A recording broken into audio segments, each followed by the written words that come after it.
Let's do a couple more problems where we're factoring trinomials where the leading coefficient is 1.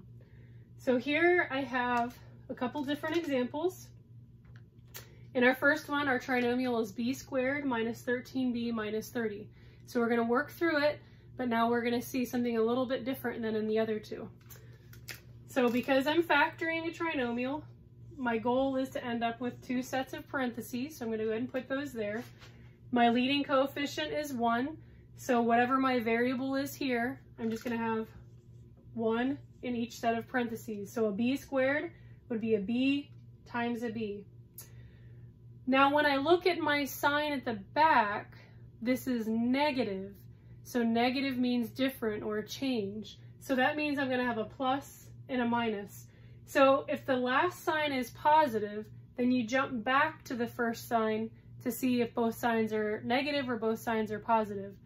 But if the last sign is negative, then you know that you're going to have a positive and a negative. Because remember, the only way to get a negative number is if you multiply a positive times a negative. So in order to get these two numbers, again, we have to take the factors of 30. Okay, so factors of 30 are going to be 1 and 30, 2 and 15, and then 3 and 10. Now, if we look at this, we have a negative 13 here.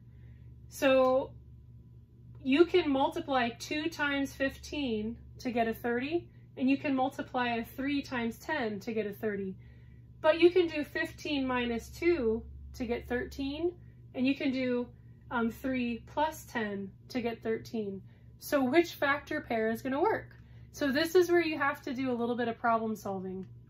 So we have to remember that one of these numbers is positive and one of them is negative. So we're going to have a plus 2 minus 15, a minus 15 plus 2, or a plus 3 minus 10, or a plus 10 and a minus 3. So I think I did this one backwards, but so it'd be a plus 15 minus 2. So that first one that I did, a negative 2 plus 15, if you have a negative 2 plus 15, that would give you a positive 13.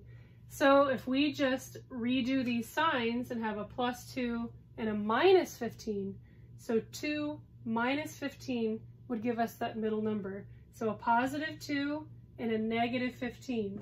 So whichever sign we're picking for our factor pair, you just want to make sure that that sign matches in your parentheses. So let's try that one more time with our second trinomial. We have v squared minus 2v minus 3. So again, go ahead and get my parentheses started. We have a v squared, so I know I'm going to have a v to start each parentheses off with. And then my last sign is a negative, so that means I'm going to have a positive and a negative inside my parentheses, so different signs. My factors of 3 are just 1 and 3, so am I going to have a negative 1 plus 3, or am I going to have a negative 3 minus 1? So in order to figure this out, let me make sure I wrote this down correctly. Okay, so a negative in this one, let me go ahead and write this so we can just work through it. So we have a plus 1 and a minus 3. Is that going to give us a negative 2? So 1 minus 3 will equal a negative 2. So if we wrote this the other way, it would be incorrect. So that's why we have to make sure that we keep our signs together. If we put 3, so 3 minus 1 would give us a positive 2.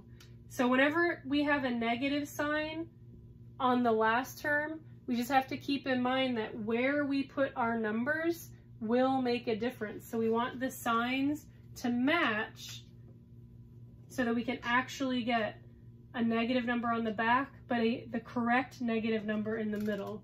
So we said this was going to be 1 minus 3. So the pattern for factoring trinomials, look at your first term.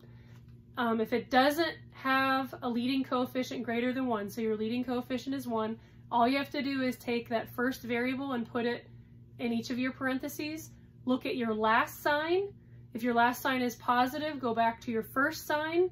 Your first sign will tell you if they're both negative or both positive.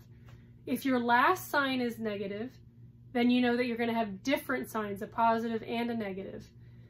To get the two numbers, the last two numbers in your parentheses, all you have to do is take the factor pairs of your last number, so the factor pairs of your last number, and see which factor pair, if you add or subtract them together, will get you your middle number.